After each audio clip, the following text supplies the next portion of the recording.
अभी तो काफले आ रहे हैं, अभी तो तरीके आ रहे हैं, अभी तो आवाम आ रही है, अभी तो रास्ते में रुकावटें डाली गई हैं, कंटेनर लगाए गए हैं जब तक लोग न पहुंचे। लेकिन आप देख रहे हैं जिस तरह फसाइयत के बावजूद, गिरफ्तारियों के बावजूद, रोकने के बावजूद आवाम कप्तान की कॉल पर निकल रही है, आ रही है। एक तरफ ये एनओसी देते हैं, दूसरी तरफ रुकावटें लगाते हैं, लेकिन आवाम देखें यहाँ पहुंच रही है। मैं खुद पैदल आया हूँ और इन्होंने मोटरवे भी बंद की है, इन्होंने जीटी रोड भी बंद की है, इन्होंने रास्ते तमाम बंद किए हैं और जो काफिले थे इस्लामाबाद वाले उधर रुकावटें हैं, जो जीटी रोड पर थे उधर रुकावटें हैं, रिंग रोड बंद की है। लेकिन उसके बावजूद लोग पहुंच गए हैं और यहाँ ये कहते थे कि आपने 6 बजे जल्द खत्म करना है, खुद ही हराम टोपी पे आए और इन्होंने रास्ते में रुकावटें डाली हैं।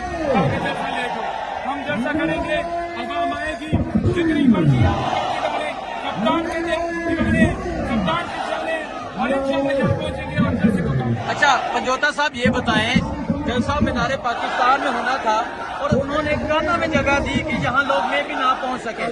ये एक रात के नोटिस पे ये जलसा हो रहा है और आप आगे अगर देखें जलसा का मुकम्मल पूरा लोग सड़कों पे खड़े हैं, क्या कहेंगे आप? देखें बात यह है कि इन्होंने रात को बड़ा लेट दिया। अभी आप देखें एक बस के ऊपर हमने रखा हुआ है साउंड सिस्टम और आप देख लेंगे जैसे साउंड लगा, हमारी हर चीज इन्होंने ले ली। उसके बावजूद आप सड़कों पर आप देखेंगे जितनी सराउंडिंग है 4-4 किलोमीटर दूर रास्ते बंद कर दिए।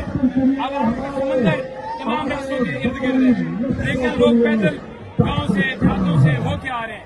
देखिए फसाइयत कि जैसा कामयाब हो, जैसा इनकी इजाजत भी देनी है लेकिन कामयाब नहीं होने देना, लेकिन आवाम ने कामयाब करना है, कर रही है। अभी तो आवाम का मैं कहता हूँ जलसे का 10% भी नहीं है। जब 90% आवाम पहुंचेगी तो फिर देखिए। अली अमीन का आना बाकी है, तो क्या खबरें हैं, कितने लोग आ रहे हैं खबर पक्का? जो कहते थे कि अली अमीन दिल्ली में गए हैं, 2 दिन रह गए, आ रहा है शेर हमारा, तुम्हारे बाप ने भी नहीं रोका, तुम्हारा बाप भी नहीं रोक सका और इंशाअल्लाह वो पहुंचेगा पूरे काफिले के साथ। अता तारड़ साहब कह रहे थे कि अटक का पुल क्रॉस नहीं करने देना। देख रहे अता तारड़, मैं उस बंदर के बारे में क्या कहूँ जो सारा दिन बैठ के मुल्क के खिलाफ साजिश करता रह जाए, आवाम को दहशतगर्द करता रह जाए। ये तारड़ ये देख लो, गिरवी के लोग हमारे जलसों में होते थे।